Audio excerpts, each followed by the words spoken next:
کوئٹہ میں اصغر آباد سریاب کسٹم کے رہائشیوں نے voice for Baloch missing persons کے احتجاجی کیمپ میں 16 سالہ طالب علم حسنین احمد کی مبینہ جبری گمشدگی کے خلاف پریس کانفرنس کی اور اعلیٰ حکام سے فوری نوٹس لینے اور ان کی بحفاظت بازیابی کا مطالبہ کیا ہے۔ پریس کانفرنس میں حسنین احمد کی ہمشیرہ الجبا نے کہا کہ 3 فروری کی رات طالب علم حسنین احمد کو ان کے گھر سے حراست میں لیا گیا۔ اہل خانہ کا کہنا ہے کہ اس واقعے کو 11 دن گزر چکے ہیں، تاہم نہ تو حسنین احمد کو کسی عدالت میں پیش کیا گیا اور نہ ہی ان کے بارے میں کوئی معلومات فراہم کی جا رہی ہیں۔ بلوچستان کا وزیر اعلیٰ میر سرفراز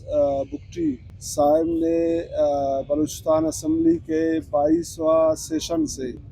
خطاب کرتے ہوئے کہا کہ 1 فروری سے بلوچستان میں کسی کو جبری طور پر لاپتہ نہیں کیا جائے گا۔ جو 2025 میں جبری گمشدگیوں کے حوالے سے جو ایکٹ منظور ہوا ہے اس کے تحت ان کو گرفتار کیا جائے گا، 24 گھنٹے کے اندر ان کو مجسٹریٹ کے سامنے پیش کیا جائے گا اور ان کو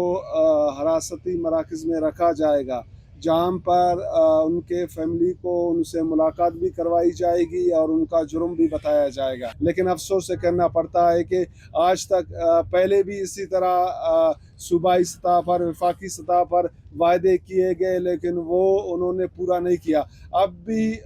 جو انہوں نے وعدے کیے ہیں اسمبلی کے فلور پر وہ لوگ پورا نہیں کر رہے، تو لہٰذا میں ان سے مطالبہ کرتا ہوں کہ جو آپ لوگوں نے وعدے کیے ہیں اس پہ ان کو آپ پورا کریں۔ جن بھی لوگوں کو آپ لوگوں نے حراست میں لیا ہے ان کو فوری طور پر منظر عام پر لا کر عدالت میں پیش کیا جائے۔